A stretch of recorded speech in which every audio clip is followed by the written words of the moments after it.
오늘 이 본문의 말씀은 예수님을 믿는 것 때문에 자기가 살던 고향 친척 아비집을 떠나서 이방 땅에 이방 사람들 속에서 함께 살아가는 사람들에게 보낸 예수님의 메시지죠.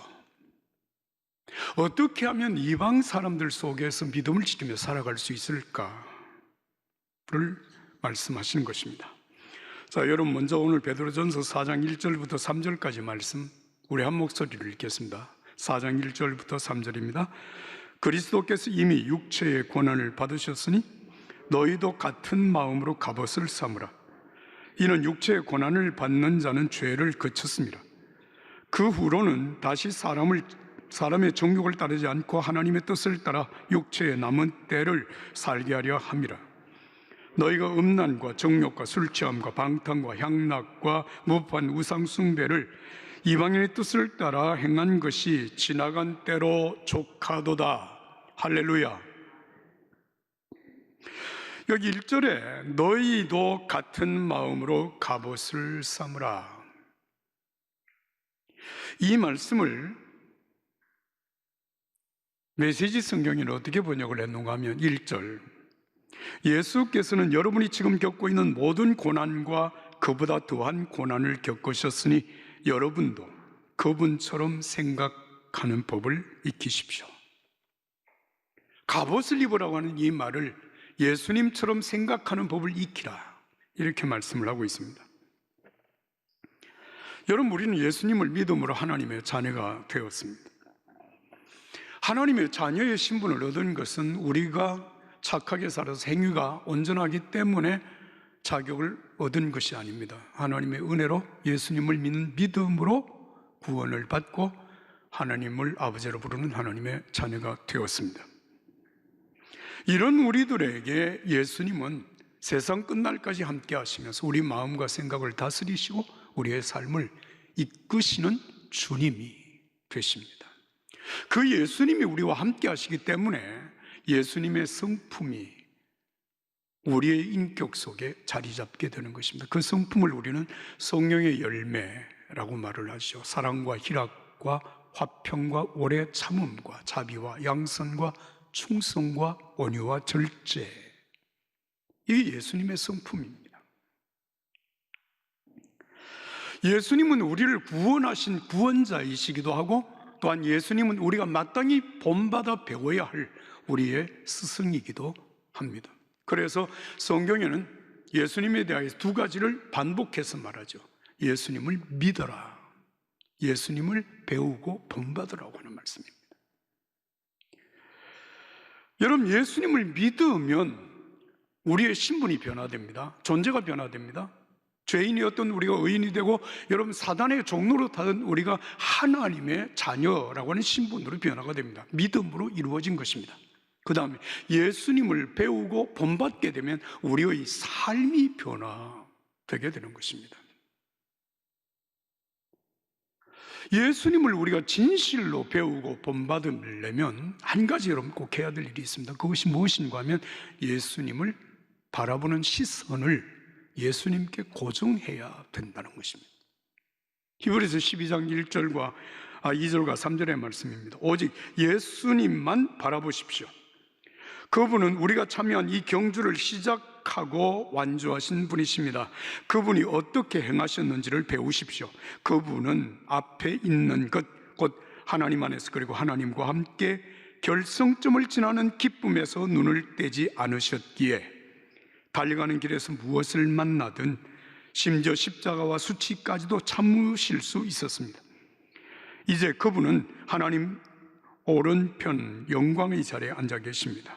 여러분의 믿음이 시들해지거든 그분의 말씀을 하나하나 되새기시고 그분이 참아내신 적대 행위의 긴 목록들을 살펴보십시오.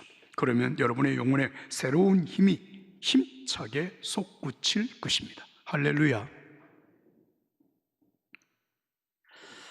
자, 여러분, 여기에서 예수님이 어떻게 하셨는지 그걸 본받으라, 배우라고 말씀을 하셨는데, 우리가 본받아야 될 한 가지 중요한 사실은 뭐냐면, 고난의 현실에 여러분 시선을 고정시키지 말고 이 고난의 때를 넘어가서 우리가 반드시 이루게 되어질 영광의 순간, 그 순간에 시선을 고정하라는 것입니다. 그래서 오늘을 이겨내라는 겁니다. 사실 예수님은 하나님의 아들로 이 땅에 오셔서 우리를 구원하신 메시아이십니다. 그런데 예수님이 메시아로서 이 땅에서 사역을 하신 3년, 이 땅에 사신 33년 동안 예수님은 당신의 고난, 십자가를 피하기 위하여서 당신의 권능이나 당신의 삶의 모든 것들을 사용하지 아니하셨습니다. 다시 말하면 고난을 피하기 위하여서 당신의 권능을 사용하지 않으셨다는 것입니다. 이를테면 예수님께서 겟세마네 동산에서 기도를 하시고 그리고 체포되는 과정에서 베드로가 한 일이 무엇인가 하면 칼을 빼서 휘둘렀습니다. 예수님을 체포하러 온 사람들에게. 그때 예수님이 베드로에게 하신 말씀이 마태복음 26장 52절 이하에 이렇게 기록되어 있습니다. 그 칼을 도로 꽂아라. 칼을 쓰는 자는 다 칼로 망하는 법이다. 내가 당장이라도 내 아버지께 청하여서 전투태세를 갖춘 천사 12중대를 여기로 오게 할 수 있다는 것을 너희가 모르느냐. 하지만 내가 그렇게 하면 이런 일이 일어나야 한다고 한 성경 말씀이 어떻게 이루어지겠느냐? 예수님을 체포하러 온 사람들, 그 체포를 거절하기 위해서 지금이라도 하늘의 천군 천사들을 동원시킬 수 있다라고 하는 말씀을 하시면서 만약에 그렇게 한다면 십자가를 통하여서 구원하시는 하나님의 구원의 역사가 어떻게 이루어지겠느냐? 예수님은 십자가를 지심으로 우리를 구원하신 것입니다. 우리의 죄악을 대속하신 것입니다. 그 일을 이루시기 위하여서 당신이 가지고 있는 모든 권한, 모든 권세를 사용하지 아니하셨다라고 하는 것입니다. 사랑하는 여러분, 예수님의 생애에서 사탄이 가장 중요하게 생각했던 일이 무엇인가 여러분 아십니까? 우리는 얼른 생각하면 예수님을 십자가에 못 박은 것이 사단의 역사이다 이렇게 생각을 할 수 있습니다. 그런데 실상은 예수님이 십자가에 못 박히는 것을 적극적으로 반대했던 것이 사탄입니다.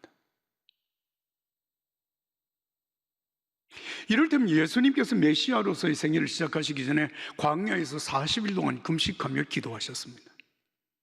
그때 사탄이 예수님을 찾아와서 제안했던 내용이 무엇인지 여러분 기억하시잖아요. 돌로 떡을 만들어라. 성전 꼭대기에서 뛰어내리라. 머리끝 하나 발끝 하나 상하지 않는 당신의 모습을 세상 사람들에게 보여줘라. 그리고 세상을 다스려 구원하려면 천하만국의 영광을, 권세를 네가 가져야 되지 않겠느냐, 주겠다는 것입니다. 여러분 그때 예수님 뭐라고 말씀하셨어요? 사탄아 물러가라. 이 땅을 구원하기 위하여서 여러분 그 위대한 하나님의 아들로서의 권능, 권세를 사용하지 아니하시고 예수님은 십자가를 지심으로 죄인을 구원하시고 이 땅 위에 하나님의 나라의 기초를 든든하게 세우셔서 오늘 우리들이 구원을 받았고 여기 교회가 세워진 사실을 믿으시면 아멘 하십시다. 여러분 오늘 예수 믿는 그리스도인들이 정말 세상을 이기고 죄를 이기고 사단의 권세를 이기는 길이 무엇이냐면 우리가 얼마나 강력한 힘을 가지고 싸우느냐가 아니라 십자가를 지느냐에 있습니다. 그래서 예수님이 제자들에게 하신 말씀입니다. 누구든지 나를 따라 오려거든 자기를 부인하고 자기 십자가를 지고 나를 따를 것이니라. 십자가 지지 아니하면 예수님의 제자로 살아갈 수 없다 말씀하신 것입니다. 무슨 얘기입니까? 바로 예수님이 사신 삶의 방법을 배우고 본받으라고 하는 거예요. 이 십자가의 정신입니다. 십자가의 정신. 우리는 죄악이 관영한 세상을 우리가 이기려면 세상보다 더 강한 힘이 있어야 된다고 생각을 하고 그 힘으로 세상과 투쟁을 하려고 생각을 하지만 여러분, 그렇게 해서 전취한 것은 언젠가는 깨어지기 마련입니다. 왜? 더 강한 힘이 나타날 수 있기 때문이죠. 그러나 십자가는 죄를 이깁니다. 사단을 이깁니다. 세상을 이깁니다. 이것이 예수님의 삶이었습니다. 다시 여러분 1절 말씀을 읽겠습니다. 1절 다 같이 읽습니다. 시작. 그리스도께서 이미 육체의 고난을 받으셨으니 너희도 같은 마음으로 갑옷을 삼으라. 이는 육체의 고난을 받은 자는 죄를 거쳤습니다. 여러분, 여기에서 중요한 말씀, 같은 마음으로 갑옷을 입으라고 하는 말씀입니다. 한번 따라서 합시다. 같은 마음으로 갑옷을 입으라. 한 번 더, 같은 마음으로 갑옷을 입으라. 제가 여러분들이 묻겠습니다. 갑옷은 누가 입습니까? 군인이 입죠. 군인. 언제 입습니까? 싸울 때 입습니다. 여러분, 지금도 군인들은 외출복이 따로 있고요, 특히 장교들은 외출복이 따로 있습니다. 그리고 여러분, 정말 군인으로서 현장에서 훈련하고 여러분 전투에 들어갈 때는 전투복을 입습니다. 전투복. 그게 갑옷입니다. 옛날 말로 표현하면.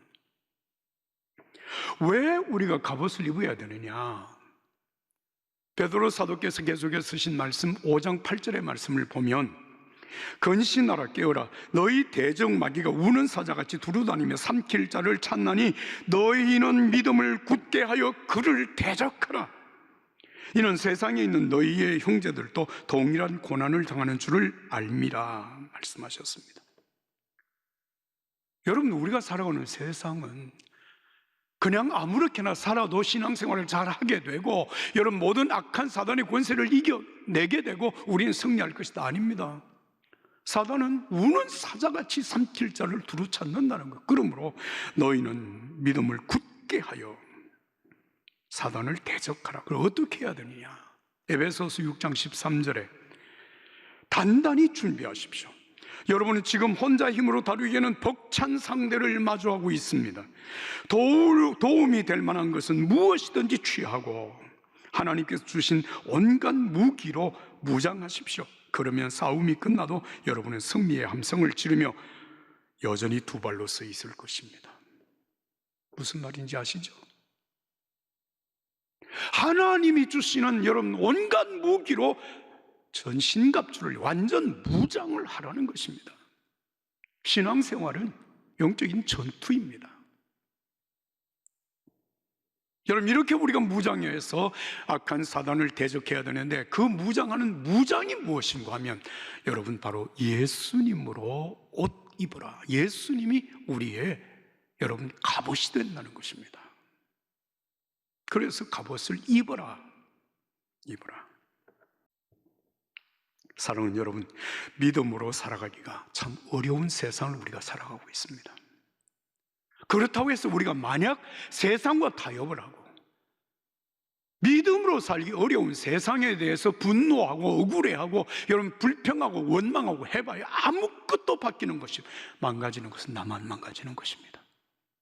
믿음으로 예수님을 바라보고 예수님으로 갑옷을 입고 믿음으로 전진하면 반드시 승리하게 될 줄로 믿습니다. 예수님은 그 승리의 지나가는 그 지점을 바라보며 시선을 고정하고 오늘의 어려움을 극복해 나가는 예수님의 모습을 바라보라 말씀을 하십니다. 사랑하는 여러분, 2000년 전에 예수님께서 베들레헴 마구간에 태어나셨습니다. 그때를 생각하면 여러분, 예수님은 이 세상에 완벽한 이방인, 홀로 존재하는 이방인이었습니다. 누구도 예수님을 환영하는 자가 없었고 예수님의 말씀에 귀를 기울이는 자가 없었고 예수님을 받아들이는 자도 없는 그 세상에 오셔서 여러분, 그들에게 말씀을 전하고 결국 그들을 위하여 십자가에 피 흘려 죽으심으로 그들의 죄를 구속하시고 이 땅 위에 하나님의 나라를 세우는 든든한 기초를 세우셔서 오늘 우리가 있습니다. 오늘 종교교회가 있습니다. 할렐루야? 그렇습니다. 우리는 신앙생활 하면서 때때로 이런 생각을 하죠. 제가 물어볼까요? 여러분, 예수님을 믿고 신앙생활 하면서 여러분들의 삶이 얼마나 변화되어졌다고 생각하시나요? 만족하시나요?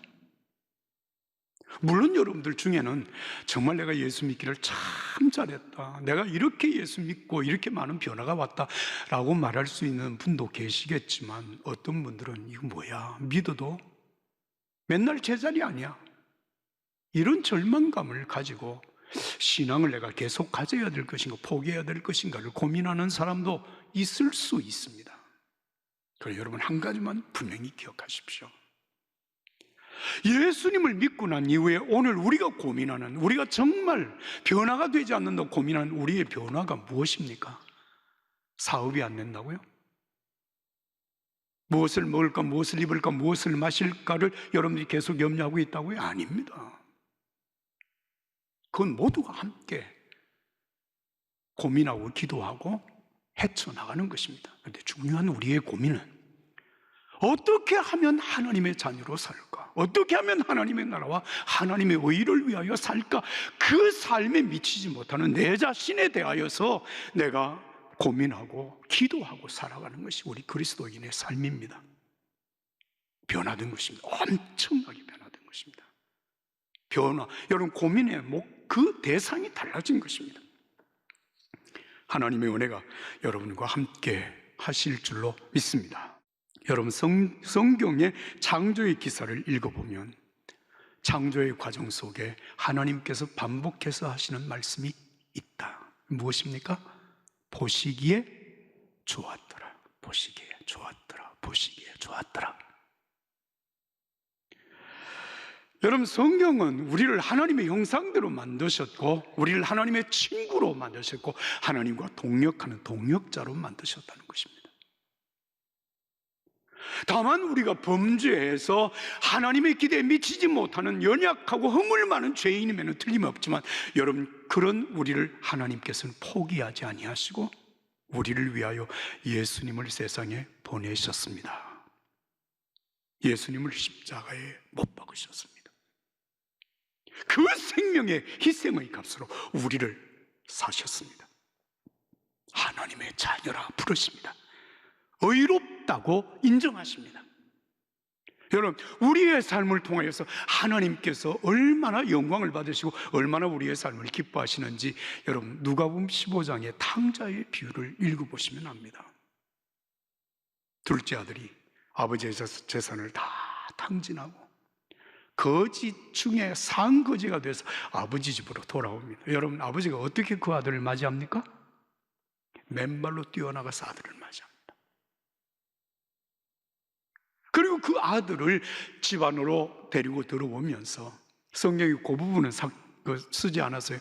목욕을 시키고 머리를 깎이고 그리고 옷을 다 갈아입히고, 아들에게 주어지는 옷을 갈아입히고, 여러분, 신발을 새 구두를 신기고 손에 가락지를 끼워주고, 그리고 아버지가 거기서 끝나지 않습니다. 또 한 가지 일을 합니다. 그게 뭐냐면 큰 잔치를 베풉니다. 아들을 위하여서. 그리고 주변의 사람들, 다 동네 사람들을 초청해서 잔치를 배설을 하고 하는 말이, 이 내 아들은 죽었다가 살아난 아들입니다. 잃어버린 아들이 돌아왔습니다. 여러분, 그 말은 무엇을 의미하는 것일까요? 아들에게 다시는 기죽지 말고 탕자로 사는 것이 아니라 이제는 아들로서 당당하게 살라고 하시는 아버지의 사랑입니다. 이것이 오늘 저와 여러분들을 향한 하나님의 사랑이심을 믿으시기 바랍니다. 하나님의 사랑입니다. 우리를 얼마나 사랑하시는지 독생자 예수님까지 내어주시면서 그 희생의 값으로 우리를 사셨다는 것, 믿으시면 아멘 합시다. 정말 놀라운 하나님의 은혜입니다. 그래서 성경은 말합니다. 누구든지 그리스도 안에 있으면 새로운 피조물이라. 이전 것은 지나갔으니 보라, 새 것이 되었도다. 따라서 합시다. 이전 것은 지나갔으니, 믿으십니까? 이전 것은 지나갈 것이니 열심히 제대로 살면 이전 것은 지나갈 거야, 아니면 지나갔다는 것입니다. 우리의 존재는 예수 믿음으로 영접함으로 하나님의 자녀가 되었습니다. 십자가의 은혜로 우리는 죄의 사함을 받고 의롭다 하심을 받았습니다. 이건 과거입니다. 우리의 존재는 새로워졌습니다. 이제 예수님을 배우고 본받는 삶을 통하여서 여러분 예수님처럼 세상을 살아가는 것이 우리의 삶입니다. 그래서 오늘 이 본문에는 세 가지 구체적인 지시, 명령 말씀을 하십니다. 새로운 피조물이 되어진 믿음의 사람들에게 따라서 합시다. 기도하라, 기도하라, 사랑하라, 봉사하라. 이 세 가지 말씀을 하십니다. 정신을 차리고 근신하여 기도하라. 무엇보다 뜨겁게 서로 사랑하라. 은혜를 맡은 선한 청지기같이 봉사하라. 그렇게 하면 모든 일에서 하나님의 찬란한 임재가 예수님을 통하여 환하게 드러나게 될 것이다. 사랑하는 여러분, 이제 구원받았으니까 우리의 노력과 우리의 의지를 가지고 기도하고 사랑하고 봉사하는 것인가? 아닙니다. 우리와 함께 하시는 예수님과 함께 예수님의 은혜 안에 성령의 도우심 속에 우리는 기도할 것입니다. 우리는 사랑할 것입니다. 우리는 봉사할 것입니다. 그 삶을 통하여 하나님이 함께 하시는 그 영광이 사람들에게 증거될 것입니다. 여러분, 70년대에 우리가 즐겨 불렀던 복음성가가 있습니다. 제가 불러보겠습니다. 예수 이름으로 예수 이름으로 승리를 얻었네. 예수 이름으로 예수 이름으로 승리를 얻었네. 그 다음에 주의 이름을 부르는 자는 구원을 얻으리로다. 주의 이름을 부르는 자는 구원을 얻으리로다. 할렐루야. 여러분, 이 복음성은 굉장히 단순한 복음성가인데요, 그런데 이 복음성가 진짜 복음이에요. 복음. 어떻게 구원을 받느냐? 예수 믿으면 구원을 받고, 어떻게 승리하느냐? 예수 이름으로 승리하는 겁니다. 그런데 여러분, 한국교회가 언제부터는 이 찬송을 전혀 안 부릅니다.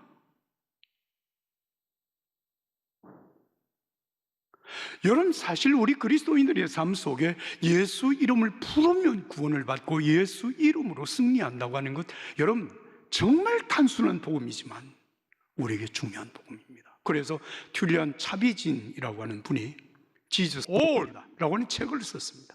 그 책에서 두 가지 여러분 이 공식을 만들어냈는데, 지금 화면에 보이시나요? Jesus plus something equal nothing. Jesus minus something is everything. 제가 해석하지 않아도 되겠죠?